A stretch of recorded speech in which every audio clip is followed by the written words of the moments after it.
Okay, in this session, we're going to take a look at our leading for value model from the standpoint of managing for business risk. And we're going to start with a couple of assumptions about this particular issue. And one is that all industries, regardless of the type, have some form of what we will call inherent or core risk. And that might be in healthcare, clinical quality, for financial services, credit risk, and oil industry and refineries specialty that would be safety.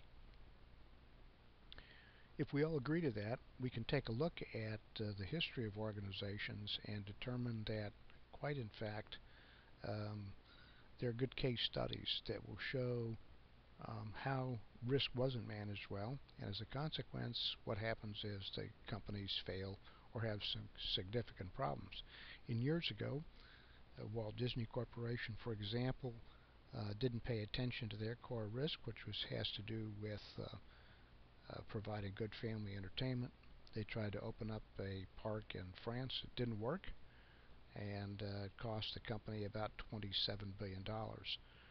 Merck and Company, a few years ago, had some problems with one of their brand name drugs, Vioxx, that cost the company $22.5 billion. And then more recently, Eastman Kodak sort of fell out of favor quite simply because they failed to keep up with technology, and that cost them their company, but originally that was a $13 billion impact. So what we're going to do is start with our model and take a look at what the three components: foundational elements, characteristics of risk, and then what we'll call levels of prevention. When we talk about foundational, we'll go back to the first where we started with this idea of inherent or core risk. The second level is operational risk, and that has to do with how we actually perform our work, how we get work done, the processes, the policies, procedures, the infrastructure that we have that help protect our organization from the operational risk. And then the third one is market risk. That has to do with one's reputation. And the assumption is this, that if we take good care of our inherent or core risk, that will build and help us to move towards managing pretty effectively what we'll call our operational risk, and that will then lead to a good management of our market risk. So that's one dimension, foundation. We'll come back to that.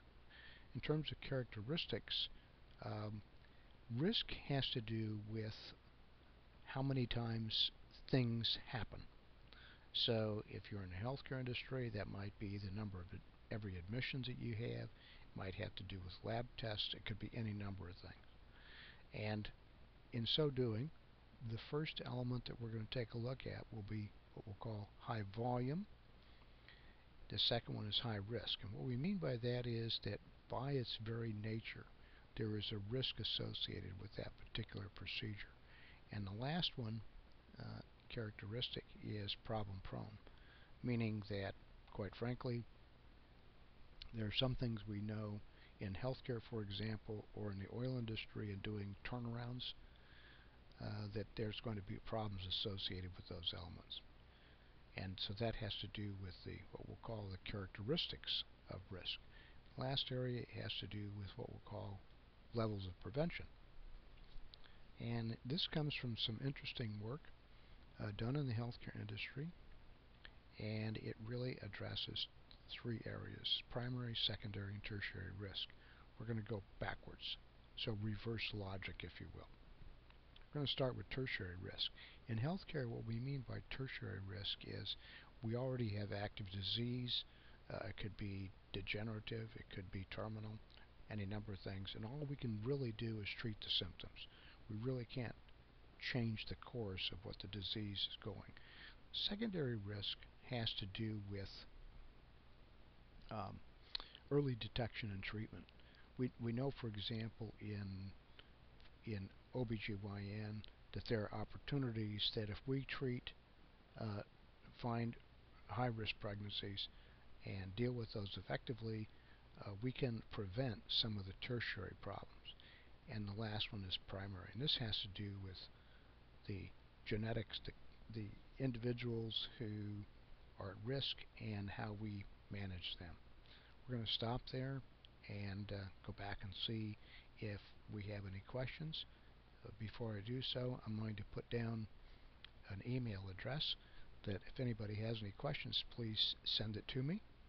It's pretty simple. It's K Rethmeier, Rethmeier, at the Rethmeier Group.com. I know it's long, but I hope you enjoy it, and I look forward to hearing from you and the questions you might have about this particular model. Thank you.